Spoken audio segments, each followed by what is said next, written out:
Mutton রান্না করছি। দেখো, আগে দই দিয়ে এটাকে মাখিয়ে রেখেছিলাম মটনটাকে। এখন আদা রসুন কাঁচা লঙ্কা বাটা দিয়ে এটাকে ম্যারিনেট করছি।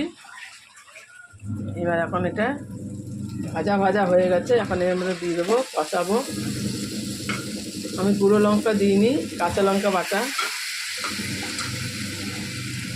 লাল হয়ে যাবে, লাল লাল কাঁচা লঙ্কা আছে, ওগুলো দিয়েছি।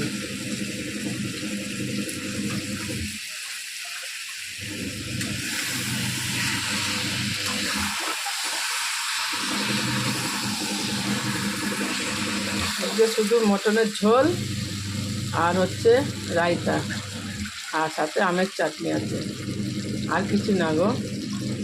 কেন আজ সানডে তো, আজকে একটু ঘুমিয়েছি, আরও বেলা হয়ে গেছে উঠতে উঠতে। ওই জন্য মটনের ঝোল হবে, আর রায়তা বানাচ্ছি, আর টক আছে আমের।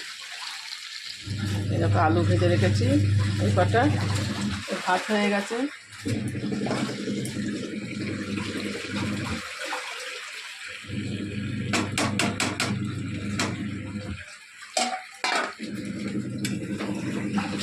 এটা এখন কষাবো, ভালো করে কষা হলেই তবে জল ঢেলে দেবো।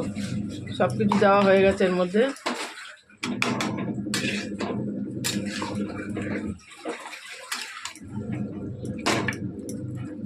এখন টমেটো দিইনি, টমেটো দেবো পরে।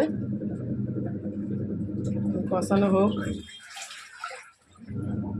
একটু গরম জল বসাবো, গরম জল করে এই মটনে দেবো, তাহলে মটনটা ভালো গলবে।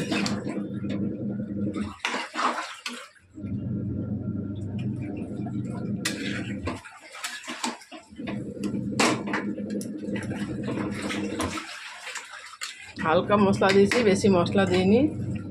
এর মধ্যে খাট্টা দই আগে ম্যারিনেট করে রেখেছিলাম। তারপরে এখন রসুন, আদা, কাঁচা লঙ্কা বাটা আর জিরে বাটা আর একটু জয়িত্রী আর জায়ফল, এগুলো একসাথে বেটে একসাথে ম্যারিনেট করলাম, দিয়ে এখন কষাচ্ছি। এবার দুটো টমেটো দেবো, এটা ঝোল করব পাতলা।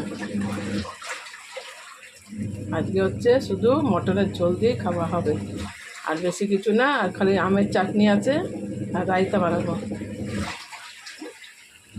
একটু গরম জল বসাই, এটা ধুয়ে দিয়ে দেবো। গরম জল যখন করবো এটা ধুয়ে এর মধ্যে দিয়ে দেবো মটনের। এখন হোক।